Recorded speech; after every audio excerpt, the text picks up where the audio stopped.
All right. Today, I'm pleased to have Ali Bashir, the head of customer experience at SnapTravel, on the show. Ali, it's so good to have you on the show today. Thanks so much for having me. I'm really excited to be here. Awesome. And now your team at SnapTravel was on the front lines of helping people really adjust all of their plans when COVID hit. And something that I found interesting and just like learning more about your story is you had to juggle, first of all, like maybe like all of us, your own team's concerns about their health and safety and kind of figuring out life and during the pandemic, but also your customers who had invested a lot of money in their own travel plans and trying to figure out kind of how to think through budgets and all of that, as well, obviously, as well as your company and being able to develop kind of the financial future for SnapTravel in general.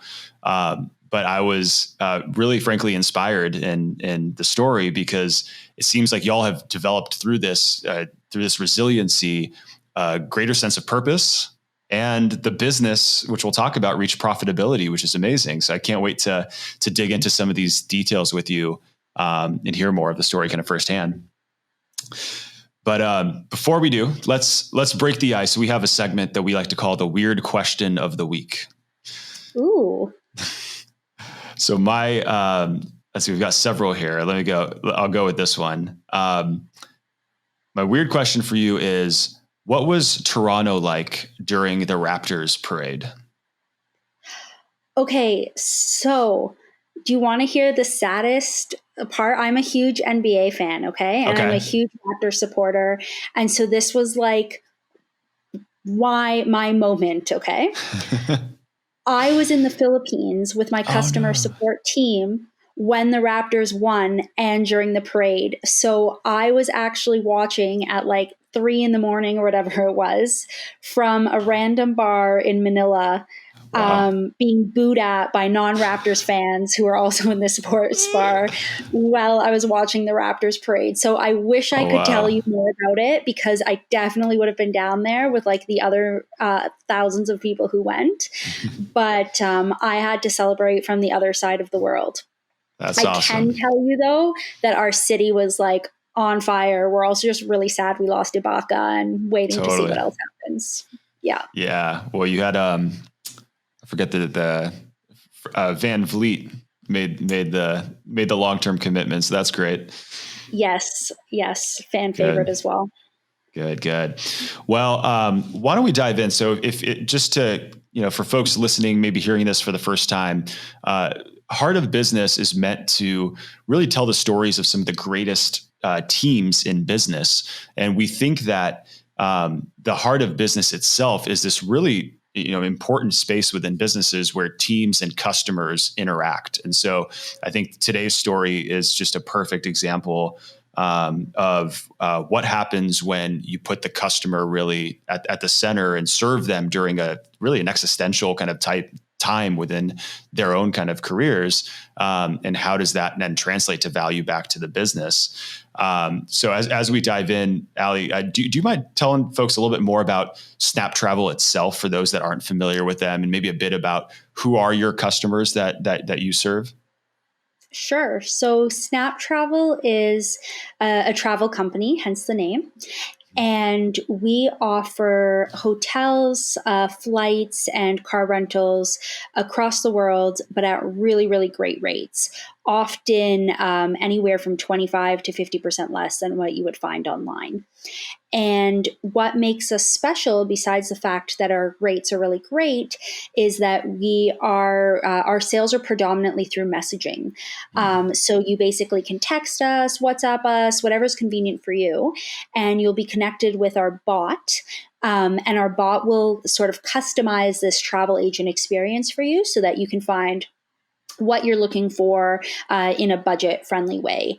And one thing that I always like to stress is that we really have something for everyone. So just because our hotels are discounted and at fantastic rates doesn't mean we're just sort of in the lower end segment of the market.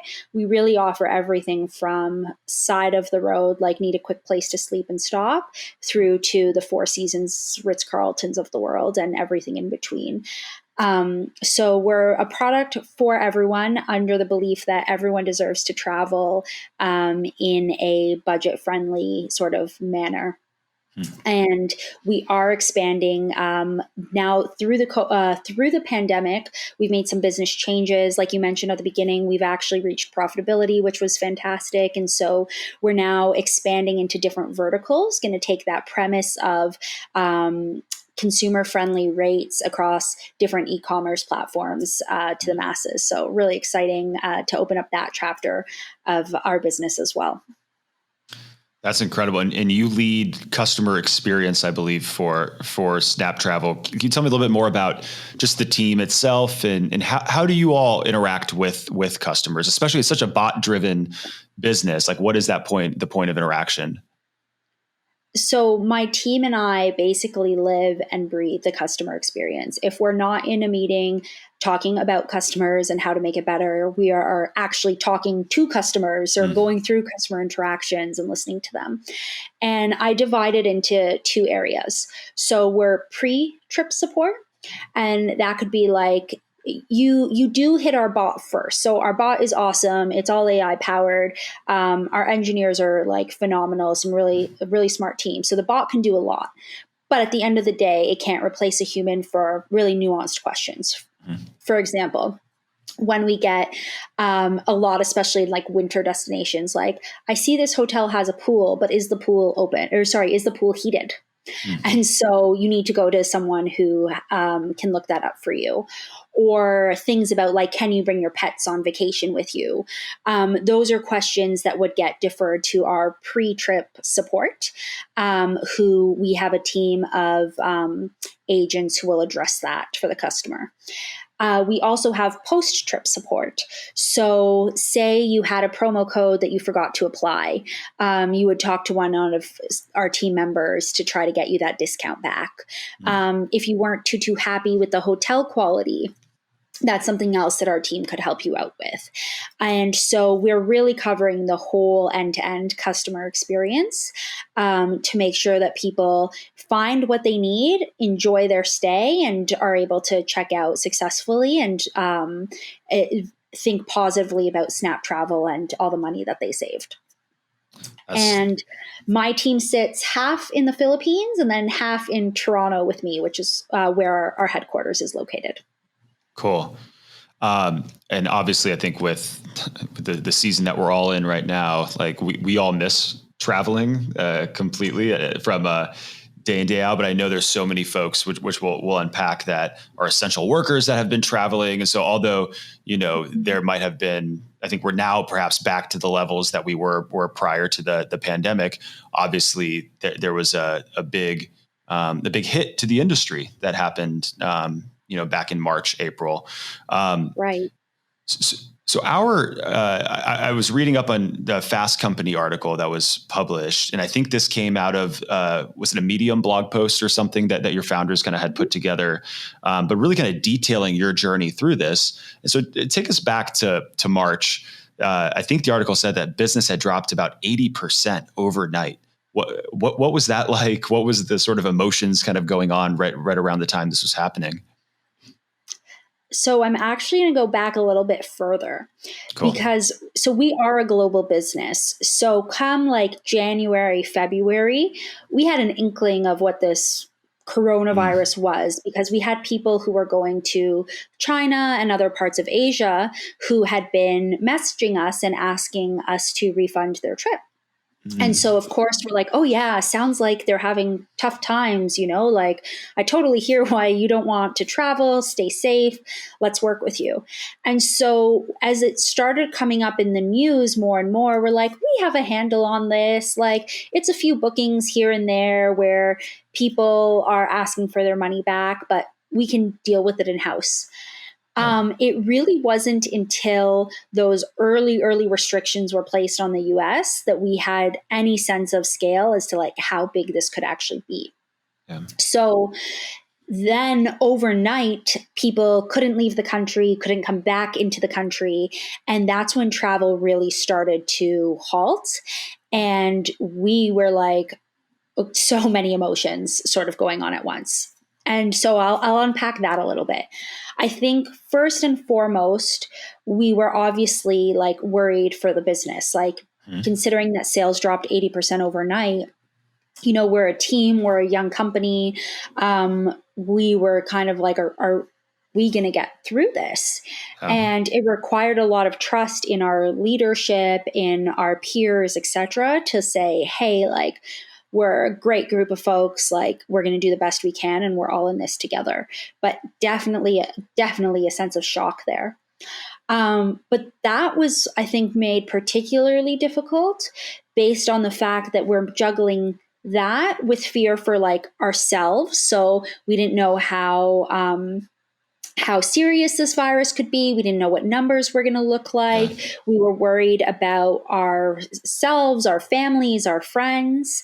So a sense of sort of the unknown and like potential foreboding there. And then on top of all that, we had our customers. So we were experiencing a flood of customers who wanted to obviously cancel their trips, get their money refunded. And as much as we could identify with that at a personal level, because of course you're not going to use that trip, you want that money back. We all wanted the same. It was very scary in the sense of what's going to happen to this business if we have no more customers, and seeing it on a very personal level, like all of the customers, emails, calls, chats coming in, was really a whole new experience for us.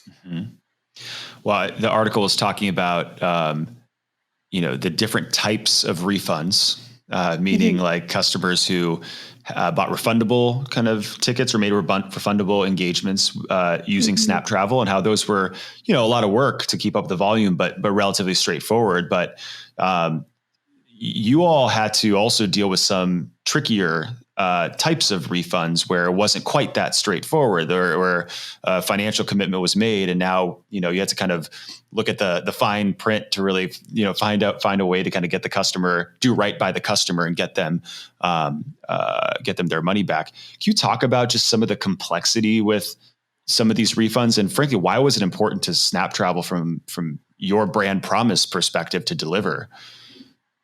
For sure. So when you purchase a room at SnapTravel, basically there's two categories, okay? So there's the refundable ones, which mean if you cancel by a certain date, you will get your money back. And as you mentioned, those are the ones that we were sad to see go, obviously, because it meant like the loss of a lot of Disney trips, a lot of family plans.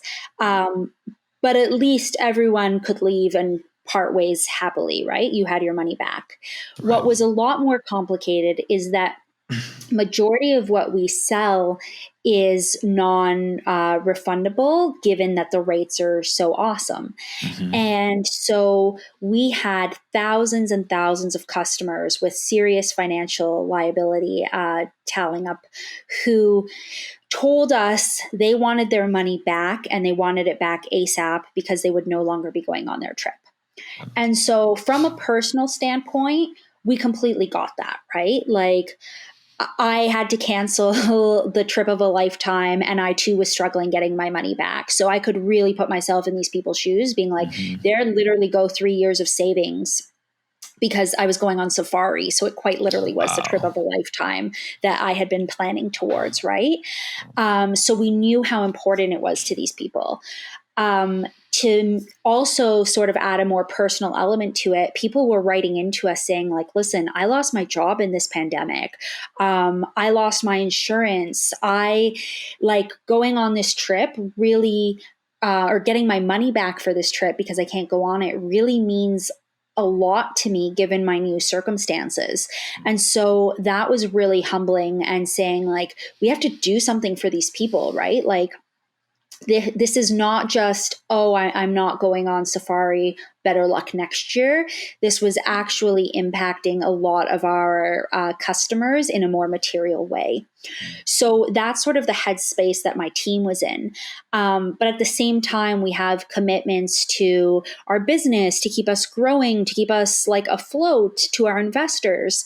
We have a whole team who wants to keep their jobs because they love where they work, and we don't want to hurt their circumstances either. And so we knew that we couldn't just refund our guests immediately, even though that's like, you talk about heart of business, like that's what our hearts were saying, like just give these people their money back. Right. So we had to get creative. And the way our supply chain works, without going into the nuance of things, is that unless someone in the middle of the chain says like, yes, you know what, we're okay, we're not going to try to collect the money from you, like let's go back on the refundability principle of this booking, we will still be on the hook for that booking and for paying it. And being sort of this up and coming company, we couldn't necessarily afford to be on the hook for everyone unless we had some assurance of getting our money back as well.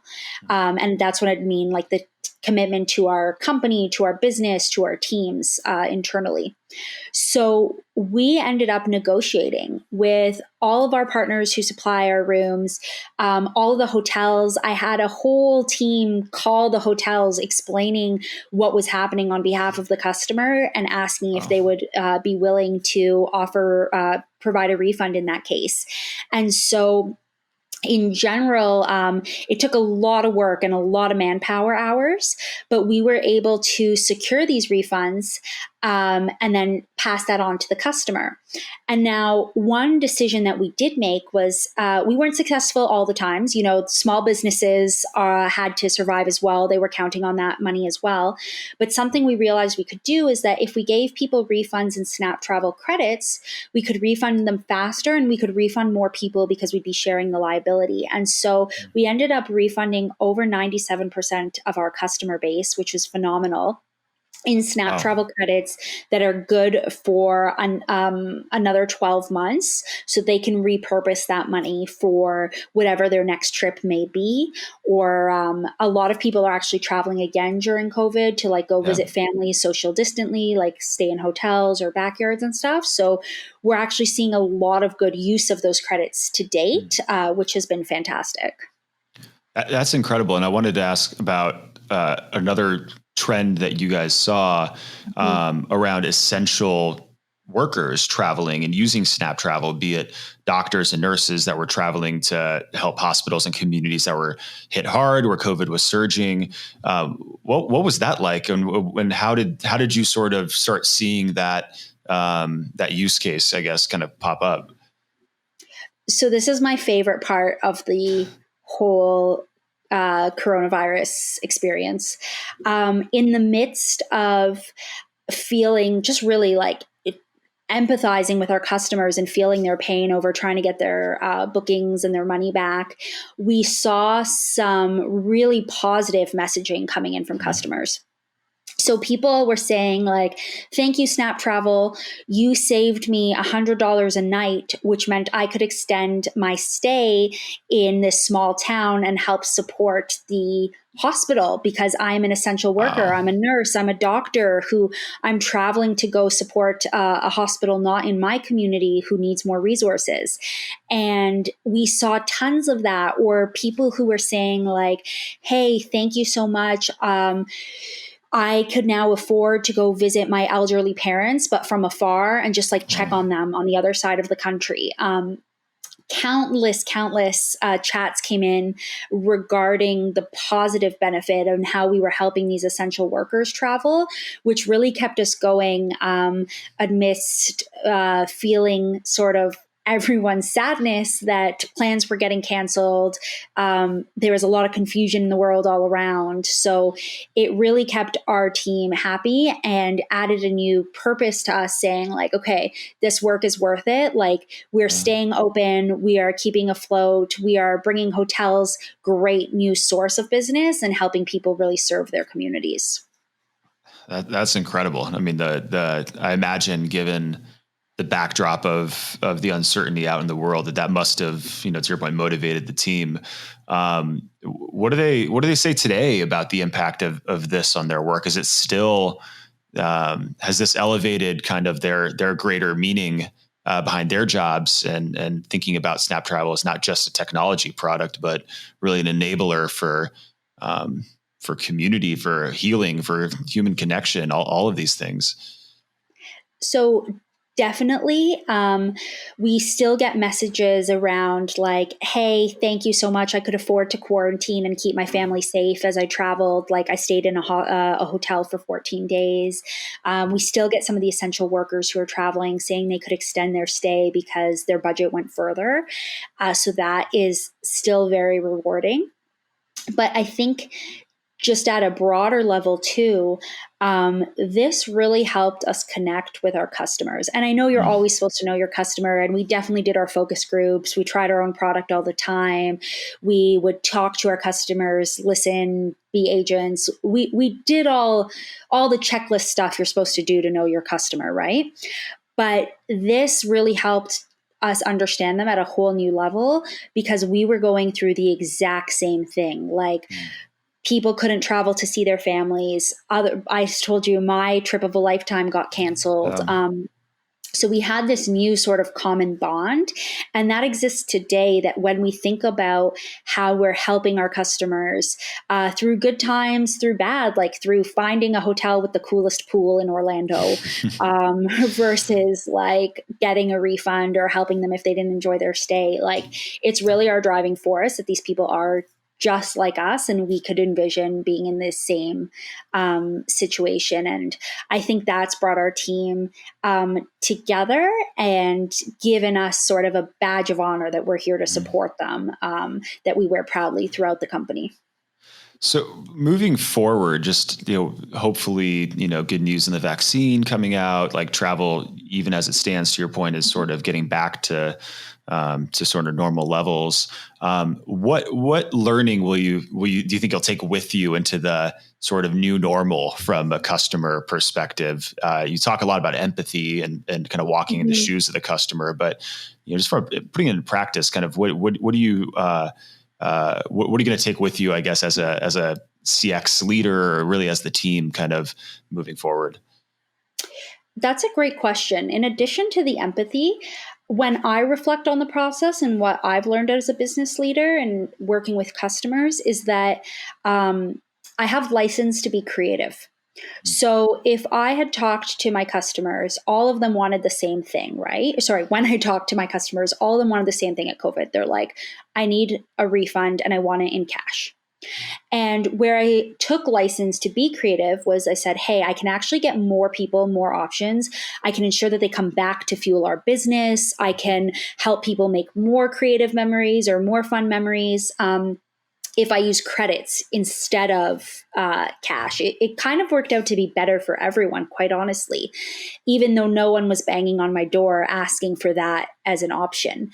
And so with the success of that and how that worked out, I think it just challenges me and my team to think creative about how we can not trade things off, but grow the pie for everyone and make a positive experience for everyone, which includes thinking about the health of your business and giving customers the best experience that you can.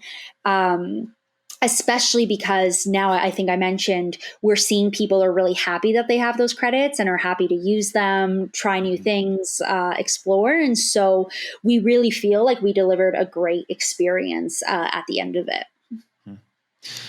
Well, one thing I want to note is that the story here for SnapTravel in 2020 isn't necessarily just a survival story. It's a thriving story because, and I encourage folks to read this article if they haven't yet. We'll include it in the show notes. But you all like leaned into the challenge, made a lot of business changes, and actually reached profitability in, I think, about 60 days or something, which is unheard of. Congratulations on that. Thanks. That's amazing. I'm curious, when you think of your team's work as sort of an input into that, move to profitability, or just in general for posturing the company to like now be ready for that next chapter of growth, which again, it sounds like you guys are growing and maintaining profitability as you're growing. What was the role that the customer team really put into that effort? I think we managed the customer experience such that we had customers who still wanted to come back at the end of COVID. So when travel restrictions were released, when people said, I can't take this anymore, I've been cooped up for too long. We had customers who were eager to come back to SnapTravel because they thought we handled them and their predicaments fairly, with dignity, quickly. That's something we haven't actually talked about, but we really focused on managing the uncertainty by getting back to them as quickly as we could. And so at the end of the day, they remembered who we are and they came back. And so as we grow, as we expand to new verticals, we still have that customer base relatively intact and thriving, thanks to the work of all the people who took the time to serve our customers over COVID. Mm-hmm. Awesome. Well, Ali, thank you for being on the show. Congratulations again for an incredible, story that is still being told, certainly in 2020. But, and again, thank you, I think, for everything that your team did to help both do their part in serving your customers, but also in helping give people the care that they needed kind of through your actions. So really appreciate everything y'all have done. And thanks for being on the show.